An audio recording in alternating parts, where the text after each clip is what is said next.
Webster Tarpley reporting to you from Washington, D.C., and it's the afternoon of Friday, January 30th here in Washington, D.C., and what a week it has been. This is a landmark time in world history, a genuine turning point, and this program has contributed at least something to the success of Syriza, right? We've been following the Greek left party, left union, Syriza, since 2012. And you'll also perhaps remember that when we had the founding of the United Front Against Austerity in October of 2012, we had an address specifically from the current finance minister of Greece, Yanis Varoufakis. At that point, he was a professor, part of this opposition party, but he has now become the finance minister of Greece. And in a scene that you've got to see, you can see this on Russia Today, I guess gives you the best version. Yanis Varoufakis, now the finance minister of Greece, has just today told the representative of the European Union finance ministers, and that is a guy called Jeroen Dijsselbloem, Mynheer Dijsselbloem, is told that you are pursuing an anti-European policy. Your austerity policies are anti-European. And this was very interesting. It was the conclusion of a negotiating session between Varoufakis and Dijsselbloem. And Dijsselbloem was rebuffed, saying you have a policy which is rotten. It's based on a rotten basis. And, of course, Dijsselbloem is there not just as the finance minister of the Netherlands and not just as the representative of this floating crap game of all the European Union finance ministers. No, he's there as an austerity enforcer.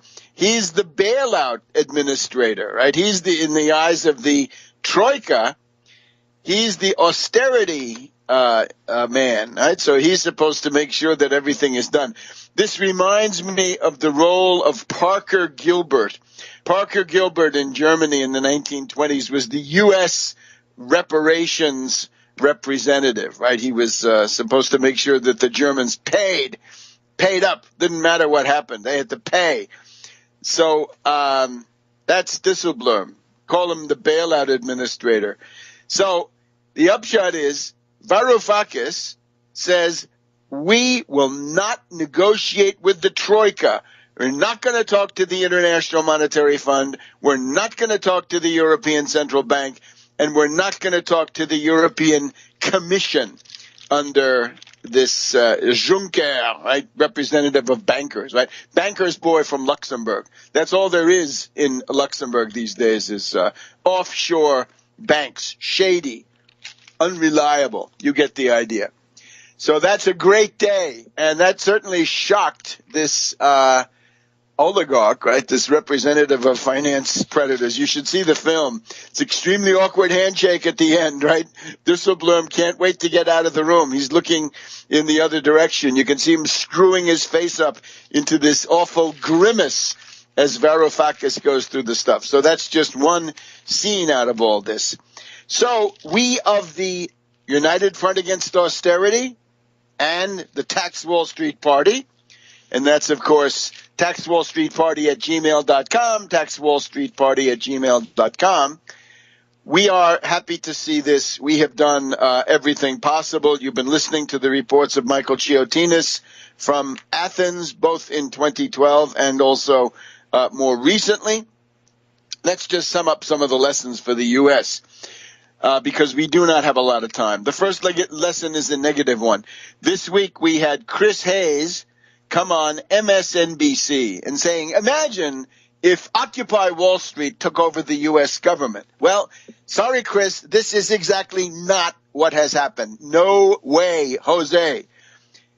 It's not like Occupy. In fact, it's the opposite of Occupy in many ways. You'll remember that the absolute imbecility of Occupy Wall Street was to say, we don't have any demands and we won't have any. We don't want to have any. They're dangerous because you might win your demands and then you'd be co-opted and then you couldn't be an anarchist anymore and defecate in the park. Oh, no, that would be the end of the world.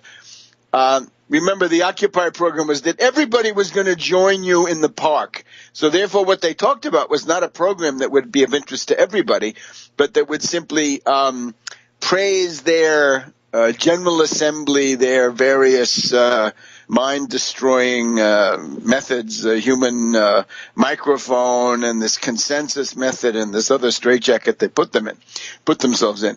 In the case of Syriza, it's quite the opposite. We have, as we went through last week, an articulated, detailed program of mass traction economic demands to make sure that the poorest people have electricity, that they have food, that they have medical care, that they have a home, that they don't have to pay taxes, that they won't be crushed by debt, that they won't be harassed by tax collectors, and so forth. 300,000 new jobs. In other words, dozens of programmatic points, which unfortunately the Occupy Wall Street could never see their way to getting to. Right? They could never really come up with anything.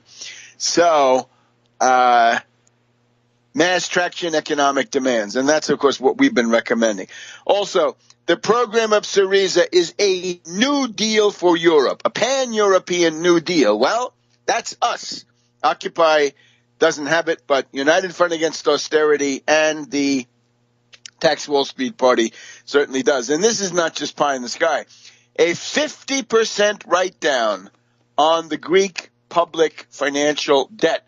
320 billion, cut it in half to 160 billion, and you can begin to talk and to breathe. The word this week was that the era of suffocating austerity, choking, strangling austerity is coming to an end. Also notice, in the catalog of demands from Syriza, we don't have a big hue and cry about radical environmentalism. We don't have global warming, climate change, carbon tax. My God, no inkling. And nothing about cap and trade and these other monstrosities of the U.S. Democratic Party. The program is pro-labor. Obviously, the left liberal mushhead is anti-labor. It's pro-worker, too, as individual workers. Time to roll back what is called reforms. And remember, we've been looking at the Wall Street Journal this week and what they write about this stuff. And they say, well, it's time to have an overhaul of the labor market, right? It's time to have reforms. It's time to have flexibility. Well, when you hear those words, run for your life, because those are frauds, right? Overhauls, and so forth. On Monday, January 26th, the Wall Street Journal is writing that Samaras lost. His chief failing was the lack of conviction and skill in implementing reforms to labor markets. When they say reforms, they mean strip you of your rights and call that a reform, or an overhaul. And flexibility means you're fired. So Syriza rejects all of that. And the analogous party here in the United States is the Tax Wall Street Party, the United Front Against Austerity. Not Gnome, Amy, Michael Moore, or any of these things. Back in a minute. Welcome back to World Crisis Radio, 30th of January. And if you want to get in touch with the Tax Wall Street Party, which is now the center of attention over here, we're getting calls from people saying, explains Syriza to us. Well, good. We are the ones who can explain it best. Certainly not Michael Moore or Gnome or Amy. At the same time, if you want to get involved, taxwallstreetparty@gmail.com, taxwallstreetparty@gmail.com. So we've gone through it. Mass traction economic demands, a new deal for Europe, Malthus radically downplayed, right? Radical environmentalism, hard to find, scarcely there. Pro-labor, pro-worker, another big departure for our left liberal mushheads. And pro-infrastructure, certainly there are factions of Syriza that are pro-infrastructure. And if that's not enough, there's a coalition partner, the independent Greeks. Now, you heard Michael Chiotinas on this program predict that that would be the coalition partner. And they're supposed to be the right wing. Another good benefit here. Don't be a prisoner of the left-right spectrum. That's often a fraud. Tsipras was told by various editorial writers, oh, you should make a deal with Stavros Theodorakis of the River Party, right, the Topatomi Party. No, he didn't do that. That was very wise. He went immediately to Kamenos, the stocky new defense minister. Now, Kamenos is pro-infrastructure. He's talking about the port of Piraeus. He's talking about the port of Thessaloniki. He's talking about all kinds of European-centered infrastructure. So that's also there. And this is a principled alliance. In other words, this is not some swindle between Tsipras and Kamenos. No. This is a highly principled thing, that austerity is unacceptable. And as far as the ethno-cultural issues, well, those have been used for a long time to divide. Let's just bracket them and put them aside as we fight for our economic survival. And, of course, a lot of the mushheads are disappointed because they want to see something that's anti-Euro. Well, if you're in Greece, you're against the Euro. You know who you can vote for? The Golden Dawn neo-Nazis. They're the biggest anti-Euro, Eurosceptic. Remember, all of that right-wing populist vermin, Farage, Le Pen, Alternatives for Germany, Grillo, those are your anti-Euro. Why? Because in many cases they're working for the U.S. Embassy or the British Embassy or somebody who has a vested interest in bringing down the Euro. I would especially cite the program here, which Syriza, from its program in the previous time around, they talked about efforts to get control of the European Central Bank and then use that to build national projects and others. Let's just see if we can find this. This is from it's from the early. It's from an earlier election, right? 2012, I guess it is. So here we go.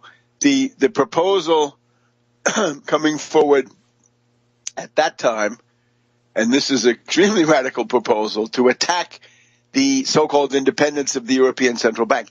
Demand that the European Union change the role of the European Central Bank so that it finances states, meaning national states, governments, national governments, and programs of public investment.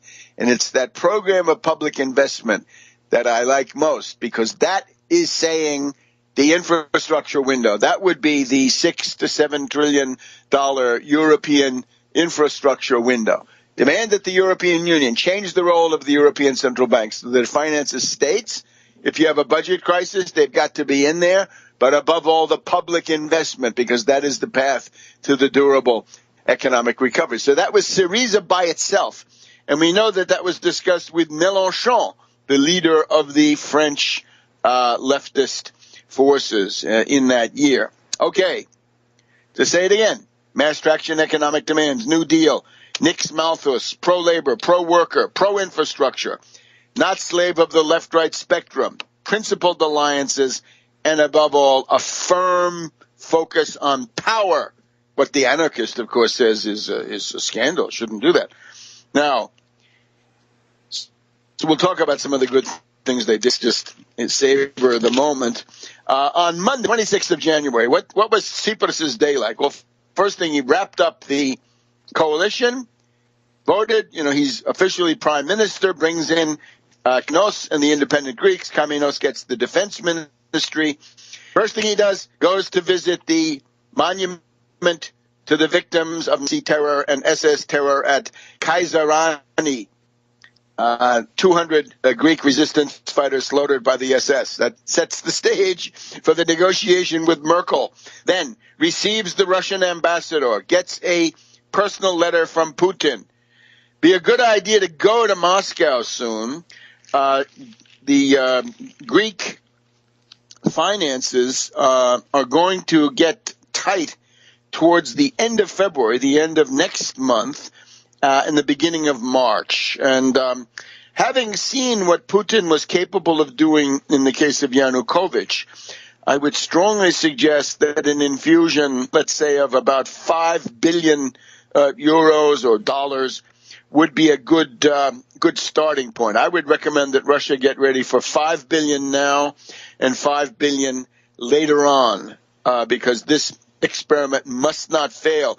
The Syriza program that I went through with you last week has a price tag of 12 billion, and some of that they can generate by themselves. But when you have a new government, you got to have some capital. You got to get some money in there, a quick loan to stabilize you, right? And Moscow is obviously the one, because of reasons of history, of orthodoxy, right? That the Russian Tsar was the protector of the Orthodox in the Ottoman Empire and later on of Greece, although the British had muscled in on it.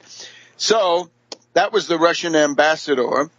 Then Tsipras turned around and said, wait a minute, the European Union, Mogherini, unfortunately, is talking about a new round of sanctions on Russia because of what's happening in eastern Ukraine. Wait a minute, we are Greece. We were not consulted. We don't want it. Now, he had to backtrack on that.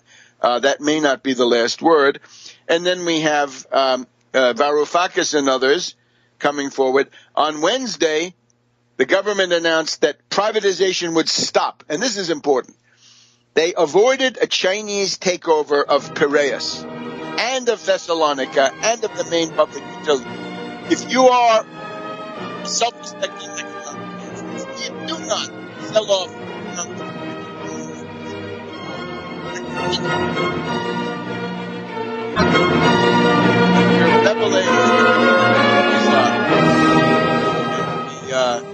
we point with pride to what we've been able to do in this regard. And if you're looking for the U.S. equivalent, it's us. And above all, that comes down to program, what Occupy said you shouldn't have. Leadership, which no anarchist can imagine. Even though they are leaders, they're all hidden. It's a market of dupes. An organization. Tsipras had to get this from 2 to 3% 7 or 8 years ago to now the practically the absolute majority with the, at least it's about 40% with the 50 seat winner's bonus, right? Majority bonus. And a strategy. And the strategy was don't give in on austerity. Fight to the end against austerity. No compromises on austerity. Now, stopping privatization. This was one of the conditionalities of the Troika.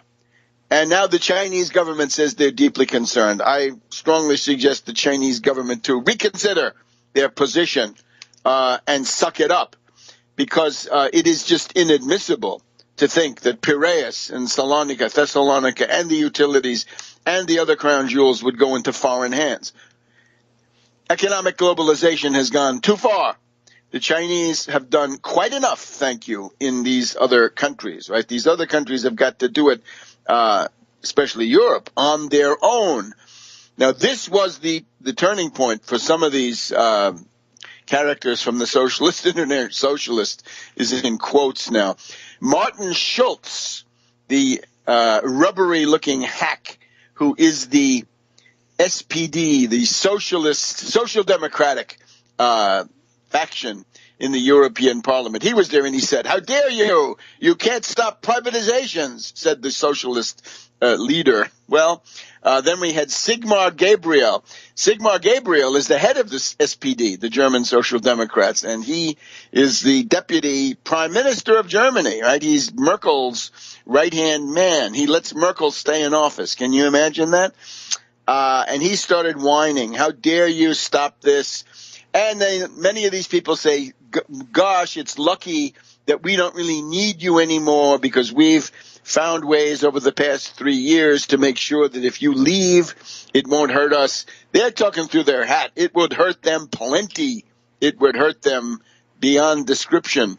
Juncker, the head of the president of the European Commission, says a debt reduction for Greece is not on the radar. Something similar from Moscovici, the Frenchman who is the European Commission economics boss, and so on and so forth. When I look at these so-called social democrats, I think of Friedrich Ebert, but above all, Noska, right? Noska was the guy in 1918, 1919 who said, somebody's got to be the bloodhound, right? Somebody's got to go out and kill the opposition. So Rosa Luxemburg dead, Liebknecht dead, not by arguments, but by death squads deployed by Noska. Or Hilferding. How about Hilferding? Big leader of the SPD in the 1920s, great friend of Brüning, and he's the one who led the opposition to Wojtyński when Wojtyński wanted to say, let's have 3 billion Reichsmarks, public works, build the Autobahn, cut Hitler off at the knees by ending austerity and deflation. Hilferding said, no, you're violating Marxist theory. How about that? So that's the use of Marxist theory that these characters have. Now, the rebellion on the sanctions is very promising because we saw that Hollande was already saying the sanctions against Russia must end. And you'll recall that Italy, even though we have Renzi, behind Renzi is Berlusconi, and that's Putin's great friend. Italy, Hungary with Orban, right, immediately attacked by the West, Slovakia, Cyprus, and there are more. Those are all countries. And again, it would be Greece, France, Italy, Hungary, Slovakia, Cyprus, who would be interested in putting an end to these insane economic sanctions. So, payments deadline, end of February, early March. Russia, please engage. And we have to recall that sometimes in the past, Russia has not done such a good job for the Greeks. I'm thinking of Stalin and the percentages deal that Stalin had in October 1944 with Churchill. Remember, Stalin said Greece is 90% British and 10% Soviet. And with that, they failed to support the Greek partisan uprising in December 1944. They said General Scobie treated it like a conquered province. And that, of course, led to the Truman Doctrine of 1947. We had a NATO coup in Greece, 1967 to 1974, the government of the fascist colonels. So some of these powers have some making up to do to the Greeks. Now, we also want to look at the dynamics of this bailout. You recall that the first bailout was contemporaneous with the flash crash of May 2010. And that imposed these austerity measures, right? Cutting the minimum wage, cutting pensions, the privatizations. Remember, Steve Forbes went over there and thought he could buy the Parthenon, that toothy geek. And of course, the idea of leaving the euro is extremely unpalatable because the drachma by itself would be clobbered in much the same way that the Icelandic kronor has been, and that would be essentially very bad, right? The drachma would become virtually worthless, and you would have some idea of extreme inflation, maybe even hyperinflation, as that was attacked. Just a useful way to discuss this. There is a proposal saying split the euro between the north, dominated by Germany, Holland, Scandinavia, and the south. And somebody said, well, what's that going to do? Germany, you actually need Italy, Greece. You need the pigs, right? Portugal, Ireland, Italy, Greece, and Spain. You need them. Because if you had the northern euro, that would go to $3 or $4 per euro, right? You'd be completely priced out of every export market in the world. You'd undergo a depression. And the South euro would go down to 5 cents on the dollar, or 5 cents on the euro. You could buy a euro for 5 American cents, and that wouldn't be so good either. So there is a logic to the euro, and meddlers who are just arriving on the scene should please back off. Now, Varoufakis last Friday had an interview. I believe it's the Canadian program As It Happens. Now let's listen to Varoufakis. He says, the General Motors bailout might be a good way for people in North America to understand the situation in Greece. What was it? You recall, old General Motors and old Chrysler had gone bankrupt primarily through derivatives, but generally as a result of plummeting car sales in the derivatives panic, the world derivatives panic of 2008. So these two companies were put through a mix, really, of Chapter 11 bankruptcy protection, Chapter 7 liquidation, and they were given debtor-in-possession financing by the U.S. government, some by the Canadian government. Some of this came from the TARP, the Troubled Asset Relief Program. But let's just look at what happened to the bondholders, okay? Because that's the idea, right, with this debt question. The secured bondholders of Chrysler Corporation got 29 cents on the dollar. So Varoufakis is offering 50 cents on the dollar. I would take that, because if you had Chrysler bonds, you'd be getting 29 cents on the dollar. Back in a minute on World Crisis Radio.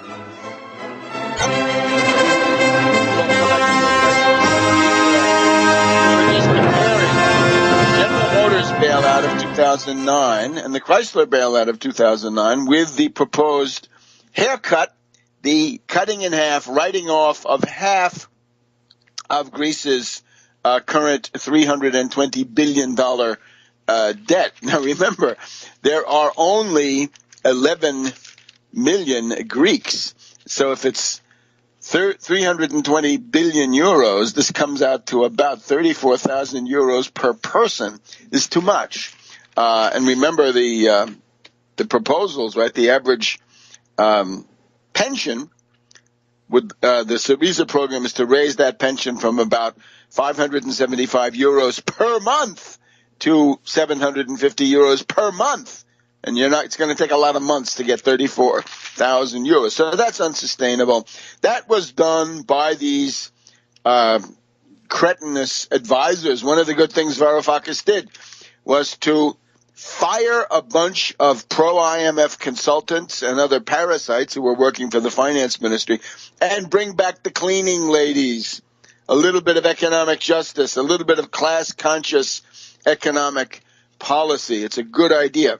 So, once again, Chrysler bondholders in the 2009 bailout got 29 cents on the dollar. Now, the General Motors process is a little bit more complex, but it looks to me like some General Motors bondholders, and Chrysler had more bonds proportionally than General Motors, the General Motors bondholders got something like 30 cents on the dollar, so about the same. But we do have stories of a woman at the height of the crisis in 2009, who goes on CNN and saying she had $70,000 worth of GM bonds, and this was cut down to $200 worth of stock, although I think some of that has gone up, but it didn't go back to 70,000. And during the course of the bailout, during 2009, in the early days of the Obama administration, a bunch of hedge funds came out and said, hey, we want our money back 100 cents on the dollar. And Obama held a press conference in April 2009 where he said, you hedge funds are profiteers. Maybe that can put the whining of the various, European Central Bank and similar institutions, put that in perspective. The UAW pension plan, supposedly getting a sweetheart deal, they got 40 cents on the dollar. So you see. Now, there have even been Greek haircuts. The principle of the haircut has been accepted by the European Commission and the European Central Bank. There was, for example, in 2012, a haircut. This was a write-down of European debt. It was supposed to be 54%, but this was directed against the private holders of government bonds.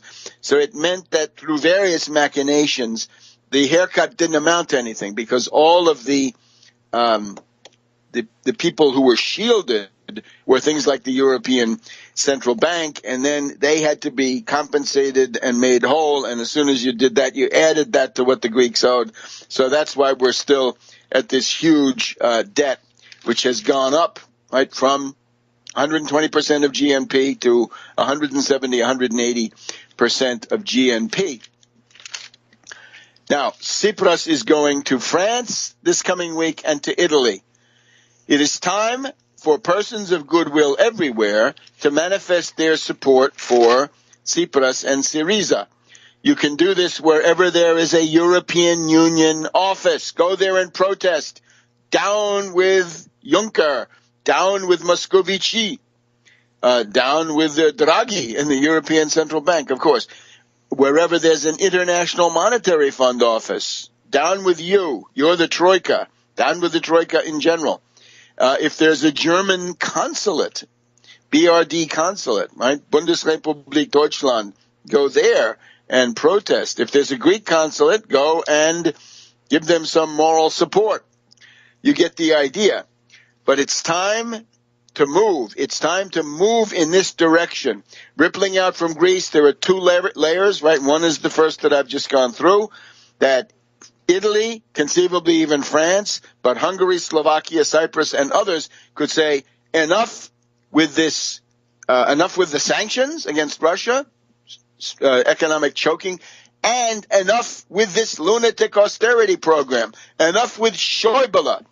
Schäuble, the German finance minister, was thought to be the evil genius of this stuff, right? Schäuble somehow remembers 1923 and hyperinflation. Well, there's no sign of that. It's a figment of Rupert Murdoch's imagination from Sky TV. And of course, the Paltards will want to talk about hyperinflation. They've been promising us hyperinflation for the last 7 or 8 years. Hasn't happened.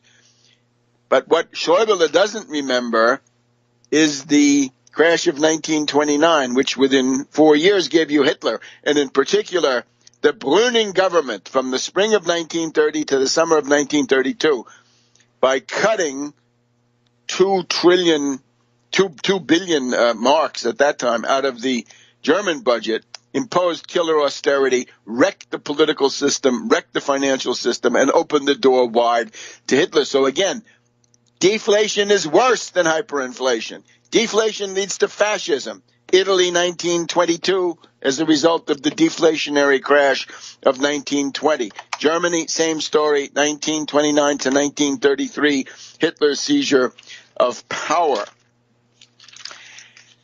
It's a wonderful time. Now, what's with Spain? We're looking closely at this Podemos party under Iglesias, Pablo Iglesias, who seems to talk primarily about income inequality. We're going to have to look into it. Street Party, and that's, of course, taxwallstreetparty@gmail.com, taxwallstreetparty@gmail.com. We are happy to see this. We have done everything possible. You've been listening to the reports of Michael Chiotinis from Athens, both in 2012 and also more recently. Let's just sum up some of the lessons for the U.S., because we do not have a lot of time. The first lesson is a negative one. This week we had Chris Hayes come on MSNBC and saying, imagine if Occupy Wall Street took over the U.S. government. Well, sorry, Chris, this is exactly not what has happened. No way, Jose. It's not like Occupy. In fact, it's the opposite of Occupy in many ways. You'll remember that the absolute imbecility of Occupy Wall Street was to say, we don't have any demands and we won't have any. We don't want to have any. They're dangerous because you might party, but he has now become the finance minister of Greece. And in a scene that you've got to see, you can see this on Russia Today, I guess gives you the best version. Yanis Varoufakis, now the finance minister of Greece, has just today told the representative of the European Union finance ministers, and that is a guy called Jeroen Dijsselbloem, Mynheer Dijsselbloem, is told that you are pursuing an anti-European policy. Your austerity policies are anti-European.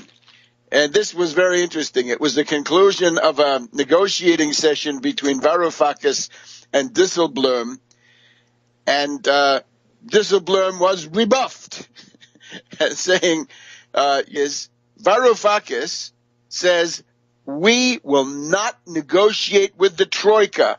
We're not going to talk to the International Monetary Fund. We're not going to talk to the European Central Bank. And we're not going to talk to the European Commission under this Juncker, right, representative of bankers, right? Banker's boy from Luxembourg. That's all there is in Luxembourg these days is offshore banks, shady, unreliable. You get the idea. So that's a great day, and that certainly shocked this oligarch, right, this representative of finance predators. You should see the film. It's extremely awkward handshake at the end, right? Dijsselbloem can't wait to get out of the room. He's looking in the other direction. You can see him screwing his face up into this awful grimace as Varoufakis goes through the stuff. So that's just one scene out of all this. So we of the United Front Against Austerity and the tax walls, you have a policy which is rotten. It's based on a rotten basis. And, of course, Dijsselbloem is there not just as the finance minister of the Netherlands and not just as the representative of this floating crap game of all the European Union finance ministers. No. He's there as an austerity enforcer. He's the bailout administrator, right? He's in the eyes of the Troika, he's the austerity man, right? So he's supposed to make sure that everything is done. This reminds me of the role of Parker Gilbert. Parker Gilbert in Germany in the 1920s was the U.S. reparations representative, right? He was supposed to make sure that the Germans paid up. Didn't matter what happened. They had to pay. So that's Dijsselbloem. Call him the bailout administrator. So the upshot is Webster Tarpley reporting to you from Washington, D.C., and it's the afternoon of Friday, January 30th here in Washington, D.C., and what a week it has been. This is a landmark time in world history, a genuine turning point, and this program has contributed at least something to the success of Syriza, right? We've been following the Greek left party, left union, Syriza, since 2012. And you'll also perhaps remember that when we had the founding of the United Front Against Austerity in October of 2012, we had an address specifically from the current finance minister of Greece, Yanis Varoufakis. At that point, he was a professor, part of this opposition party.